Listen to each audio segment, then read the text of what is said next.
Romney for president. Now, a friend of mine laughs when I get excited over stuff like this. After all, I often wish that lefty celebrities would stay out of politics. So he thinks my excitement over Clint makes me a hypocrite. Not really. See, righty celebrities are different. If you meet a politically active celebrity, 9 times out of 10, they're to the left of Hugo Chavez. And if you meet an apolitical celebrity, 9 times out of 10, they'll just parrot the liberal line. That's because when asked about a cause, they just can't shrug. They must play the role or end up losing roles later. So that leaves a tiny group of gutsy types who aren't afraid of losing work by expressing views that are branded evil in Hollywood. So my excitement over a righty star is really a recognition of guts. And yeah, I realize Clint's political outspokenness came much later in his career. Knowing that actors lose work over things they say, perhaps Clint realizes he's got less to lose at this point.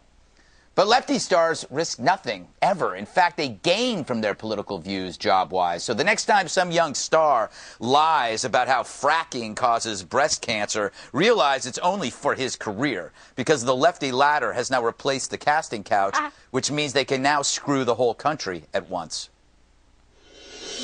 Wow, that was very thought-provoking or just visual. Since you're already speaking, Clint Eastwood endorsement help a little or a lot? I love this, you know, because I think it shows courage. People respect Clint Eastwood. It doesn't matter what side of the political fence you're on. This is a man who's an innovator. He's somebody who has done a lot for the economy, in my opinion. He makes great movies, great actor.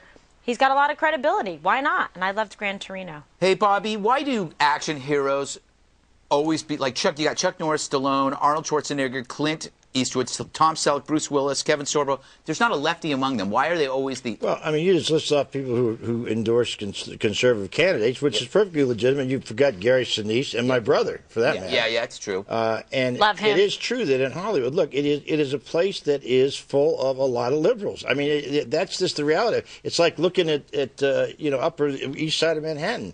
They tend to gather together, but I don't think I haven't heard of somebody who's lost their job because they've said something that was politically to the right. I mean, well, there'd be a lawsuit if it was uncovered. There is. In fact, John Voight, he comes around here quite a bit. You sit down and talk to him. He says because of his political leaning to the right, he loses jobs. He's not even considered for roles because of, and it's like a casting couch. Like I said, I would consider the source on that. Was all I can say. What are you trying to say? He's a what great I'm going guy. to say is that He's a patriot. You're taking his word that he's lost jobs. He's in a lot of things. You tend to take Harry Reid's word for everything. I'd go with John Voight any day. Hey, Andrea. Yeah, and he produced Angelina Jolie. You almost have to wait until you're Clint's age and stature to come out and say you are. Like John Voight. Like John Voight, I didn't know he was a conservative until maybe 5 or 6 years ago. Is that just because, I mean, isn't that proof that you have to wait until it doesn't matter anymore? Yeah, that, and they also become really, really rich. Yes. And so they start to realize, wait a minute, I don't think this liberal thing's working out. And we talked about James Caan, too, from The Godfather. But listen to all the names that you listed, Greg. Bruce Willis, Stallone. They're all men's men. Alpha males. They're all alpha males. But they will love specifically tell you, and I'm surprised your brother hasn't told you this, that there's a blacklist. If you're conservative in Hollywood, you are literally blacklisted, and it's not even hidden. They're not afraid to hide it. I talked to him 2 or 3 times a week. I've never heard that, but maybe you know something I don't know. Ask him. Let's call him. Hey, do you want to talk about the high-profile speakers that are going to be at the RNC? Does that thrill you? Yeah. Oh, it's very exciting. So the whole theory here is they've announced these speakers, which include Nikki Haley, Rick Scott, Condoleezza Rice, John McCain, Huckabee, John Kasich. So the idea is